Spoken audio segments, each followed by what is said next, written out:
Nous allons donner la parole, comme lui, il doit s'excuser. S'il est là, Monsieur Abdou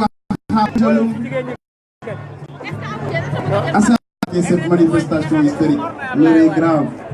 Permettons-lui d'arriver, parce que de partout, les gens sortent et arrivent. En attendant lui, nous allons donner la parole à l'homme du Djengou, au doyen Boubacar Camara, Borom Djengou. Chez Camara, vous avez la parole. Djengou, Djengou, Djengou, c'est pour. Ah, mbokki Sénégal, Macky Sall dafa taxañ ñeenti mat pour taal Sénégal. Lan moo ko desee mooy kos bu takk bi nag mooy mu yeewu suba ne élection yi pare na ne gagné na premier tour. Ma ne est-ce que di ngeen ko nangu? Déedéet. Ah, yéen doo leen nangu loolu. Matt bu njëkk bi mooy carte électorale yi def na jaxase mélangé defal ay kartam jox ku mu neex bañ a jox ku mu neex. Matt boobu pare na mu dugal ñaari matt mooy matt bu wow wi mooy ministre de l'intérieur nee na bu ko def ñun dañu ne dina ko def. Ministre de l'intérieur du organiser élection yi. Ma ne ñetteelu matt bi mooy fichier bi moom da ko jël daal di ko posone ba pare daal di ko jox conseil constitutionnel mu posone parrainage. ñetteelu matt baa ngoog. ñeenteelu matt bi nag moom mooy sabotage bi mu def ci parrainage. kon nag sénégalais dama bëgg ngeen xam ne tey bu fekkee da ngeen koy nangu ngeen teel ñu ko wax ñu xam ne da ngeen koy nangu. bu dee doo leen ko nangu nag ñu taxaw xeexandoo ko. duñu ko nangu mooy lan. waaw. déet Macky déet. ma ne déet. Macky déet. déet. Macky déet. déet. Macky déet. Macky arrête. saay. candidat. jërëjëf. Merci président. Merci beaucoup. Monsieur le Président Adjibou. Si vous... Ah, il préfère attendre encore. Borom Djengou nee na kos moo ci des. Jeunesse de mon pays. Soyez kafal. À bon entendeur, salut. Réew mi bu ñu jéngoo dañ koy liggéey te suñ ko liggéeyee ñëpp tekki. Voilà pourquoi je vais donner la parole au président de Tekki. Le président Diallo. Président, oui, c'est à vous. Mamadou Lamine Diallo de Tekki.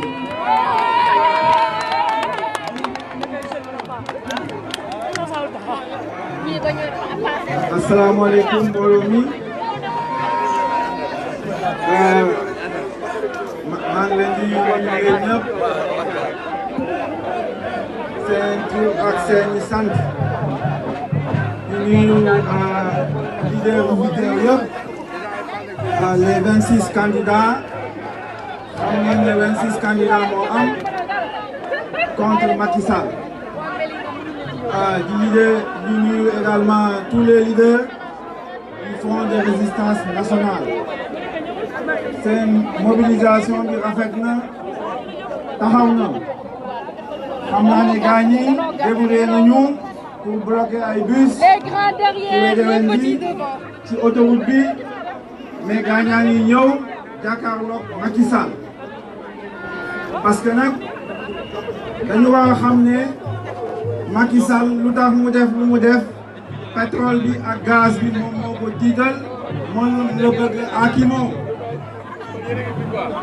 Sénégal bu fi gaz bi ak pétrole feeñee Macky Sall jàpp ne moom moo ko moom la ko yàlla andil donc moom moo fi war a nekk jusqu'à 2035 loolu moo waral ñu tëj ñu war a tëj kaso ndax ñu war a dàq fii ci Sénégal jaxase élection législative yi sàcc leen gis ngeen ko léegi ñu mujjee ci parrainage boo xam ne c'est un parrainage corrompu pour pouvoir éliminer ñi ko neex jàpp ne nag dañu ci génn fa mu juumee nag moom mooy ne ñëpp ñoo ci ànd tey ñu jàll ak ñu jàllul incha allah rabbi dinañ fi jëlee Macky Sall Macky Sall 2019 waxu fi nekk nañu bàyyi suñu Sénégal nañu jàkkaarloog moom xeex ak moom les jeunes sont prêts les femmes sont prêtes donc nag léegi loolu laa leen di wax loolu laa leen di ñaax kon nag Macky Sall arrête tous candidats Macky Sall door bàyyi ñu suñu Sénégal asalaamaaleykum wa rahmatullah.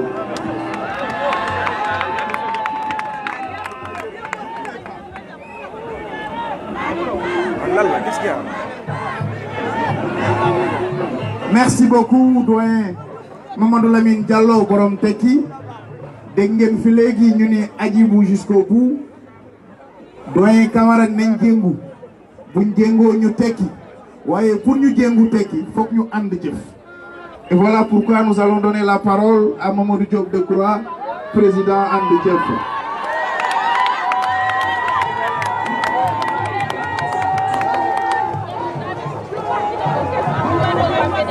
Ah, c'est Mamadou Diop. Ah oui.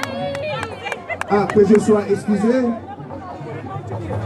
Un Mamadou Diop peut en cacher un autre. C'est un autre Mamadou Diop. Candidat à l'élection présidentielle de 2019. Monsieur le candidat, vous avez la parole. Assalamu alaikum. askan wi daje fi yëpp ñëw nañ ci ñëw di bépp seen teewaay. Cette mobilisation exceptionnelle traduit un cri du cœur, le cœur des citoyens sénégalais, de la Casamance au Fouta, de Saint-Louis à Tambacounda, tous unis, tous candidats. Bour est là, Bour mi filmé. De candidats au lieu de 26 candidats face à Macky Sall. Le 24 février, Inch'Allah, nous allons tous ensemble nous mobiliser et le chasser du palais, Inch'Allah.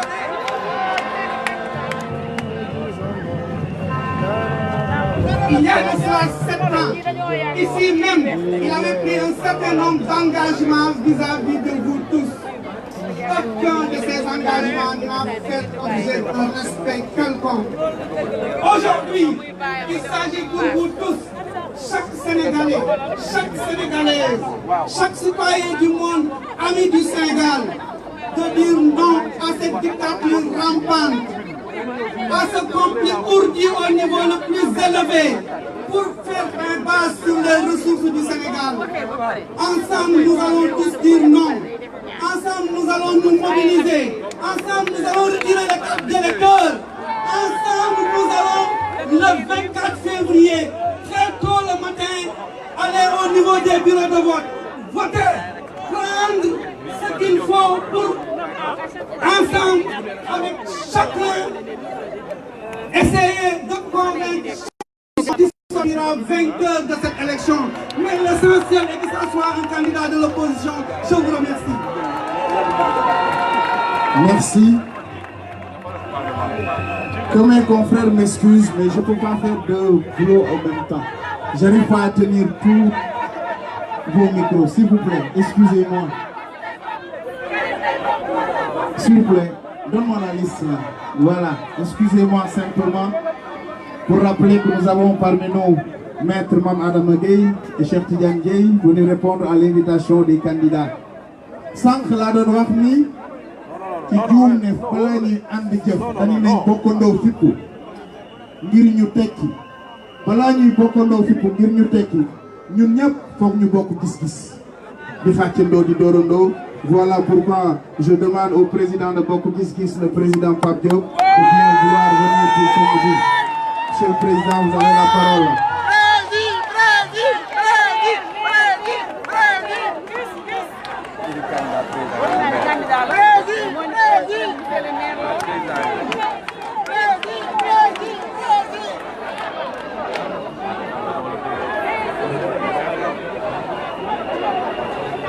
Assalamu alaikum.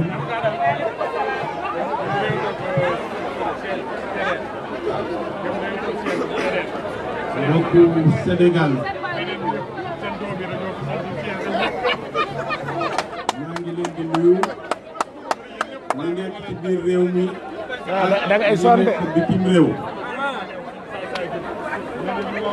Je suis présent ce soir parce que je ne pouvais pas manquer cette importante rencontre. Mais je suis dans une situation d'excuse. Malgré tout, je suis là. Je suis là pour dire à toutes ces femmes et à tous ces jeunes que notre pays a besoin de vous pour la grande bataille que nous devons engager face à Macky Sall. On a l'impression aujourd'hui que ce pays lui appartient. Mais face à cette situation, une riposte appropriée n'a pas encore vu le jour. Nous devons nous sacrifier. Nañu won Macky Sall ni moomul réew mi. Foqati élection yi jaral na ko dee, ñun tam nañu jaral dee. Macky Sall moomul réew mi. Yaakaar naa ni fi ñu toll wax yu bari ji matatu ko. Bu ñu ragal alkaati yi parce que ay sénégalais lañu comme ñun. Bu ñu dal ci kaw peuple bi. Nous devons créer le rapport de force qui sera favorable à l'opposition aujourd'hui. C'est ça qui nous manque. Et c'est de la faute des responsables, des leaders. Nous n'avons pas pu créer le déclic pour que le peuple nous suive dans ce combat. Nous devons réfléchir aujourd'hui. Parce que chaque jour qui passe compte pour l'élection présidentielle. Et pour nous, il sera question que le Sénégal ait un autre président le 25 février prochain. Et cela demande de grands efforts dans tous les domaines. Des efforts physiques, des efforts financiers, parce que nous avons votre engagement. Nous savons que derrière nous, il y aura des jeunes déterminés, des femmes déterminées. Il nous reste donc à prendre les bonnes décisions pour entraîner le peuple dans ce combat. Je vous remercie de votre attention. C'est le discours qu'il faut. Merci, Monsieur le Président Papa Diop. Le message est bien entendu. Ce message me rappelle un vieux. Alors, je m'en arrête juste là. On comprend. Pour agir dans des grands jours, il faut être grand. Et voilà pourquoi nous donnons la parole au grand parti de Malick Gakou, le grand parti du président Malick Gakou. Gagné en 68, il disait encore, jeune vaillant, que meurt le verbe et que naisse l'action. À bon entendeur, salut. C'est très clair.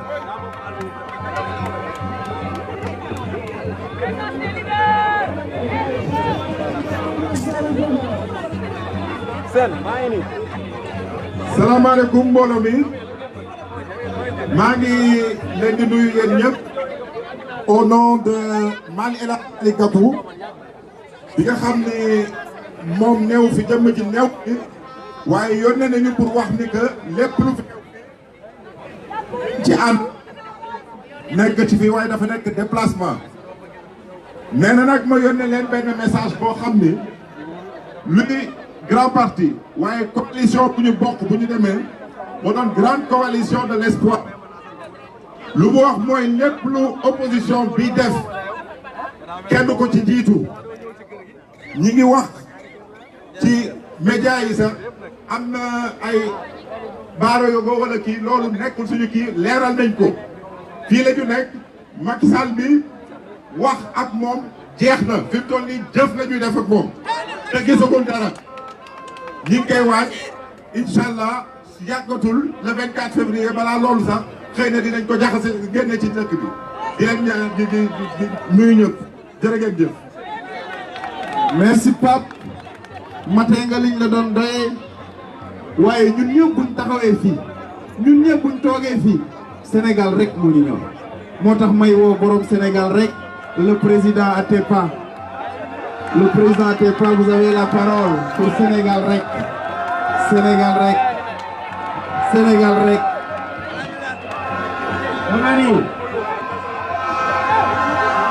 na dem na dem na dem a dem a dem na dem na dem na dem a dem a dem na dem na dem na dem a dem a dem merci.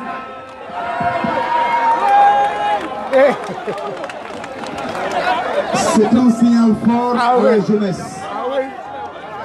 Il a posé un grand acte. Ah, pour mu dem pour Sénégal rek pour mu jag pour mu am njëriñ foog ñu faxas saay-saay. Voilà pourquoi nous allons donner la parole au représentant de Borom Faxas, le président Bougane Gueye Dany. Nous allons donner la parole à son représentant. Foog ñu faxas li bokkul ci ñun. saay-saay ci ñun. ordre la mu dem amal liste ñu. bi déedéet liste bi niñ ko def ñoom ñoo ko defaree seen bopp.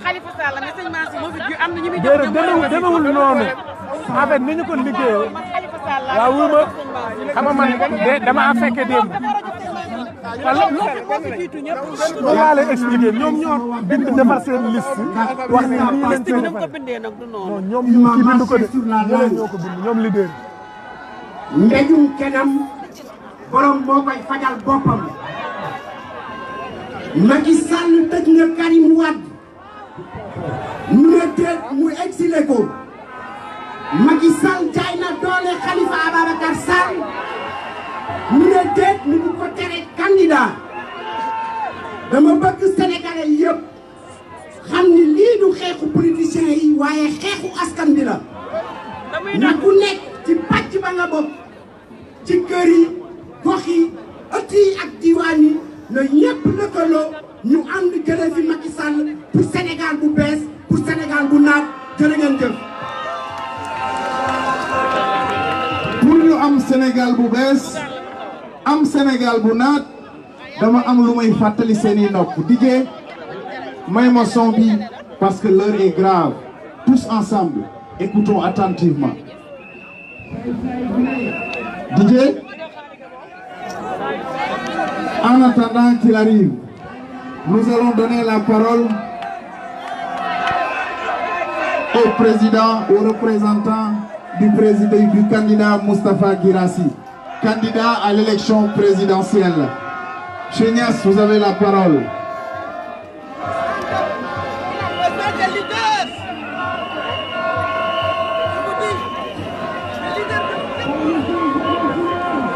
asalaamaaleykum mbooloo bi asalaamaaleykum waa Sénégal maa ngi nuyu ku nekk ci sa tur ak sa sant naka tey yoo saay-saay la naka tey yoo saay-saay la dama ne Macky Sall nañu ñëw ginaaram nañu ñëw loolu moo fi am Sénégal njaay yëpp a ngi fi homme de valeur yëpp a ngi ñuy taxaw ñëpp a ngi ñuy toog na fi Macky Sall jugee nañu Macky Sall abal c'est un cadavre ambulant maa ngi leen di gërëm di leen sant. Merci. yaa ko wax léegi quand vous connaissez le sud du Sénégal là-bas saay-saay on l'appelle Kalabante. Kalabante là DJ. Écoutons les gars tous ensemble silence. S'il vous plaît.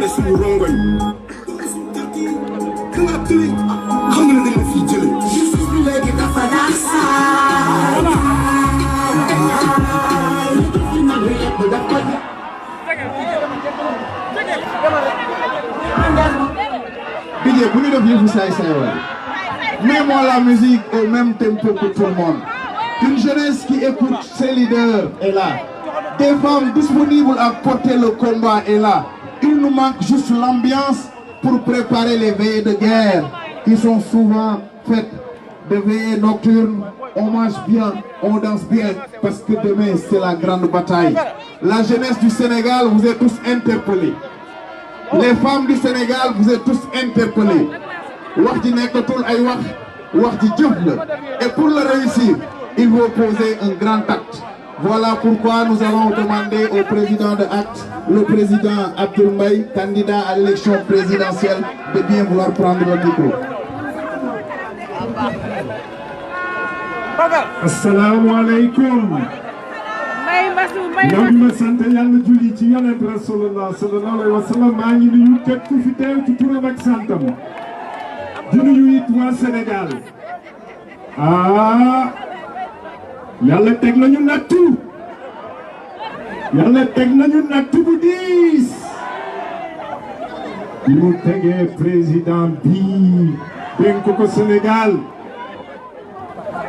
nattu bi metti na ndax jël na Sénégal teg ko ci loxo président spécial boo xam ne benn spécialité la am président spécial ndax néew na ci réewu àdduna bi président boo xam ne ñetti weer bu wees te scandale bu day ni Inema këlul président bu am spécialité muy ban bañ a wax dëgg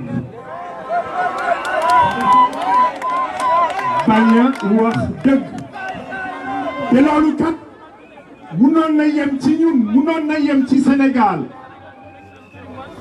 waaye day xaar ba dem bitim réew ñàkk loo ñu fa fay la fàttaliku leen juróomi at lay toog Sarkozy taxaw Sarkozy keroog li mu ko tontu ci tubaab mooy eskay kilifaango waaye ñu dem ba ci biir mu ne bàyyi naa loolu ma dellu ci sama juróom-ñaari at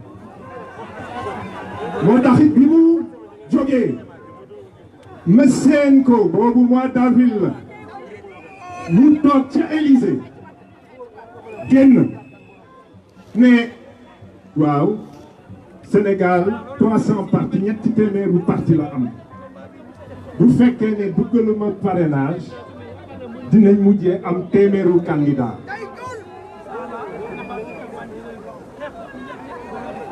bi mu ko waxee laa xam ne waxul dëgg ne kii waxul dëgg mi ngi feeñ ci kanamam loolu moo indi Sénégal di dellu ginnaaw amoon fukk ak ñeenti candidat ci élection yu mujj yi ren mu nar a am juróom-ñaar te yaakaar naa ne dina gën a néew loola dinañ mujjee ci juróomu candidat loolu la fi def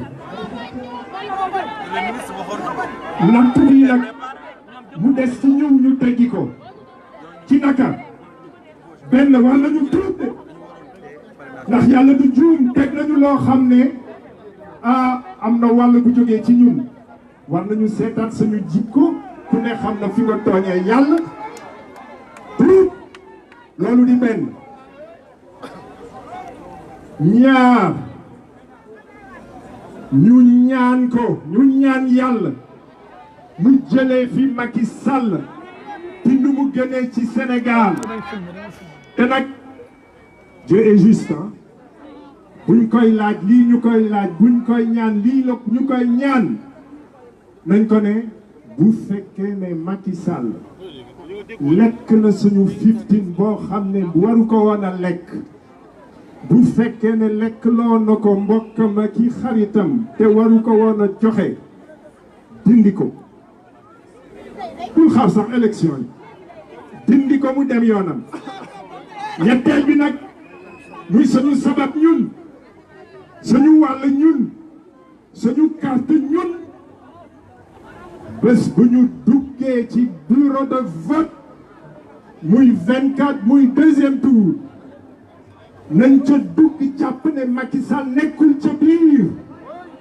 kuñ fa fekk ñu voteel ko waaye bu kenn voteel Macky Sall di xaar nag di xaar résultat bés bu jógee nar lii nga xam ne mi ngi ciy oote di ñu ko déy naan 54% premier tour bu boobaa nag mu des ci askanu Sénégal ñu jóg ne ko di ñi waaye tey jii surtout jot na jóg jot na Macky Sall arrête. Merci. Merci président Baye.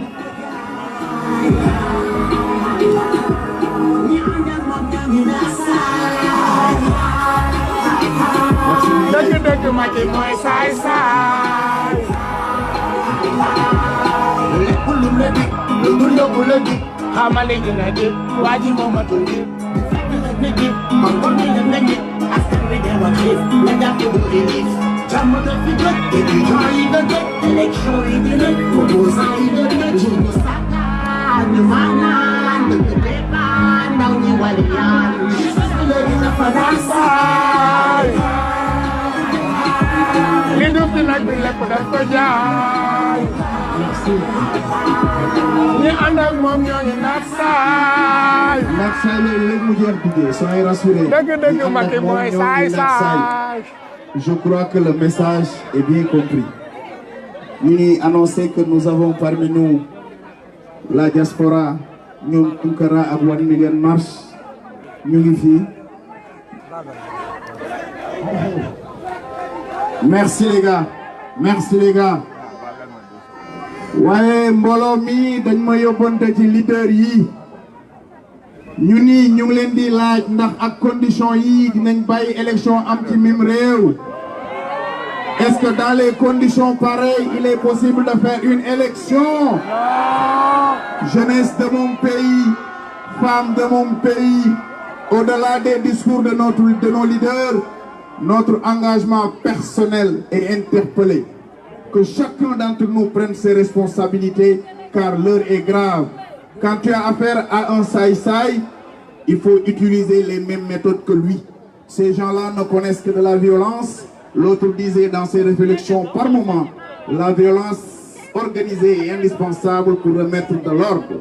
Que ceux-là qui sont dans les partis et qui sont jeunes, l'attitude d'un jeune politique, c'est pas attendre un mot d'ordre. L'attitude d'un jeune politique, c'est pas suivre son mentor. L'attitude d'un jeune politique, de comprendre que l'heure est grave et de prendre ses responsabilités,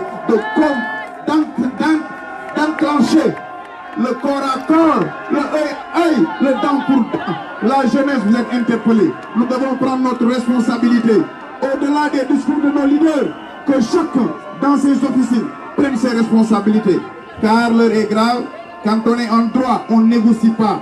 On exige. Il faut exiger au président Macky Sall de foutre en l'air cette loi sur le parrainage. Il faut exiger au président Macky Sall la disponibilité du fichier électoral. Il faut exiger du président Macky Sall la disponibilité des cartes électeurs. Sauf quoi, comme Diaralon n'a pas dit, parce que vous êtes tous interpellés. Nous allons donc donner la parole. Imaginez-vous, dans cette terre de Aline Sitoé Diatta, dans cette terre de Talaté Indaer, qu'on puisse aller à une élection présidentielle sans une dame, c'est une aberration. C'est la preuve que dans ce pays, il y a des mimousines, il y a des gens qui combattent encore les dames. Heureusement que nous avons dans l'Andardo des leaders, des héroïnes, des Aline Sitoé Diatta, des Talaté Indaer. Voilà pourquoi j'appelle majestueusement la candidate dame, ma maman Aïda Mbodj, pour qu'elle prenne la parole. Merci bien.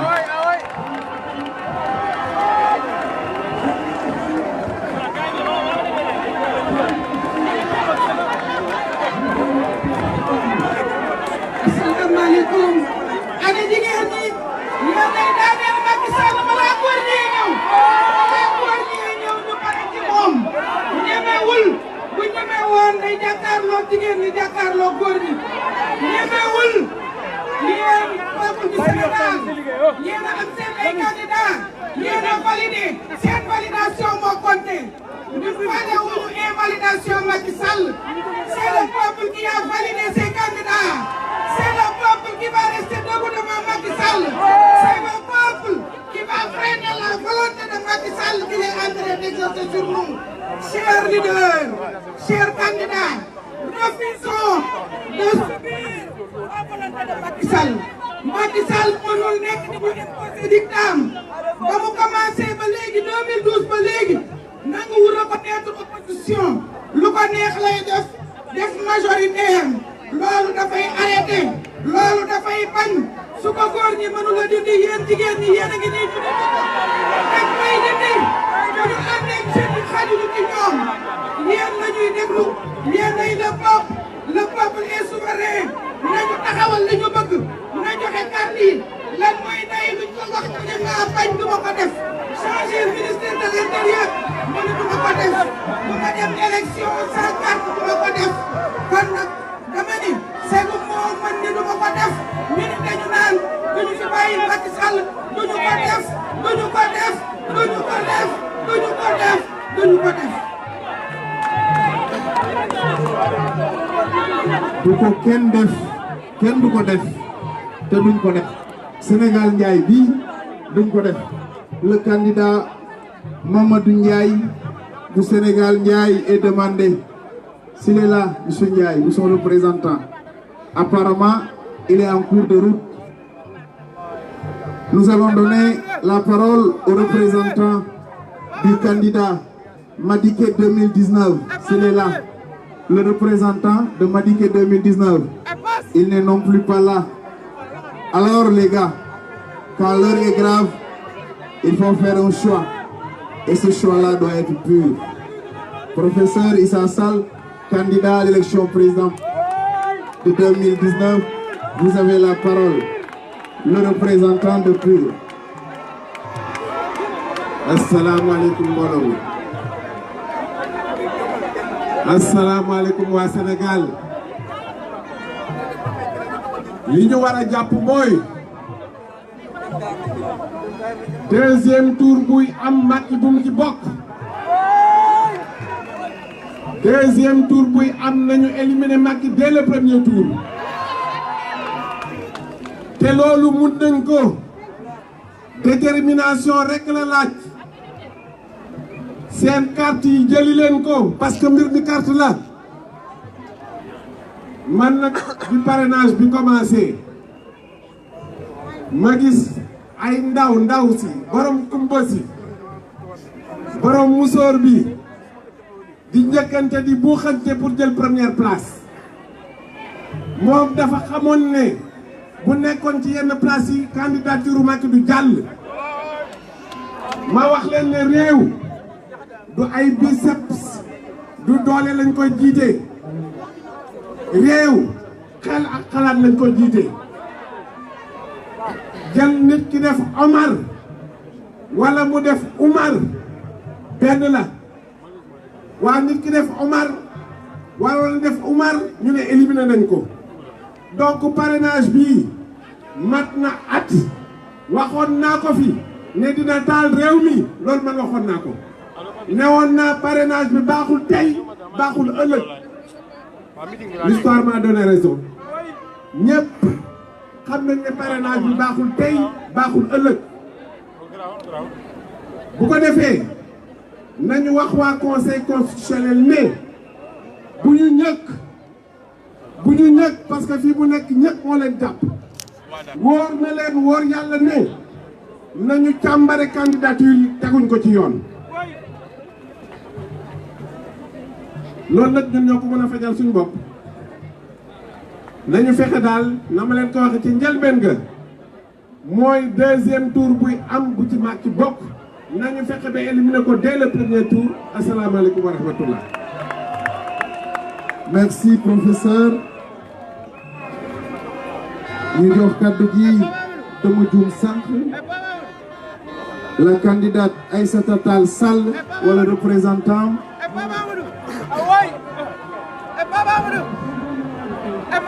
La candidate Aïssata Tall Sall, elle n'est pas encore là.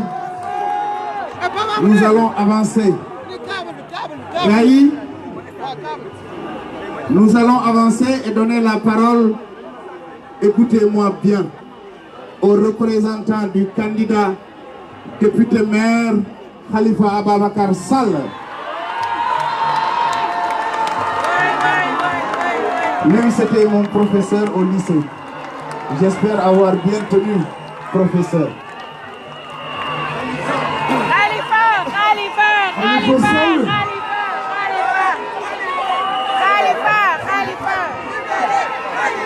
Libérez Khalifa, libérez, libérez.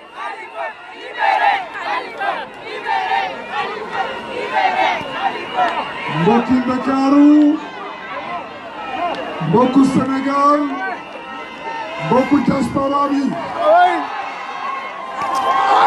ñu ngi leen di indil nuyoo le candidat à la candidature à l'élection présidentielle du 24 février, le député maire Khalifa Ababacar Sall.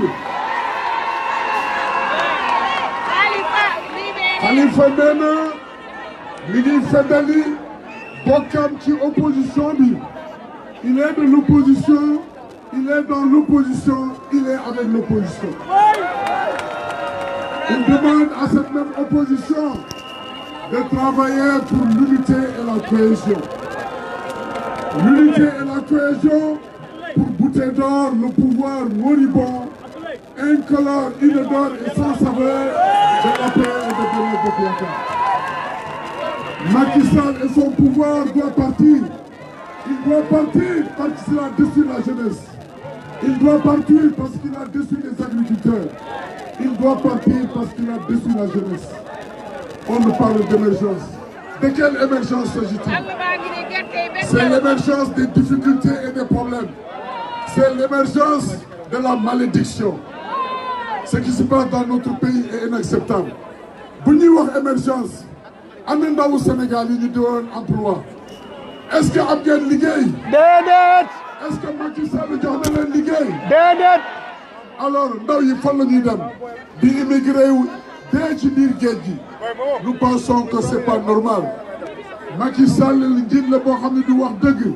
Wax nañ ko léegi dafa ni woon juróomi at def juróom-ñaari at. Est-ce que c'est normal? Déedéet. Alors pendant ce temps béykat yi ci àll bi bay seen mbay ba mu bari gerte bi des seen loxo kenn jënd ko.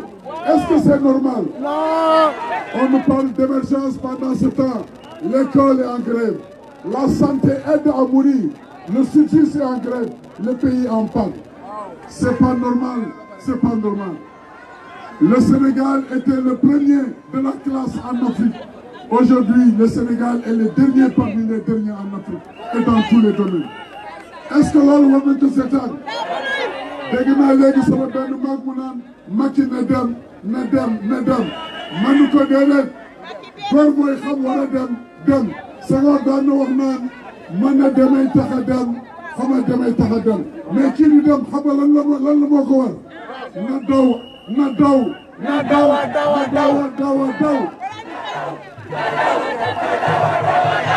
na yàgg génn ma ne na yàgg génn ñu dàq ko mu daw na daw na daw wasalaam.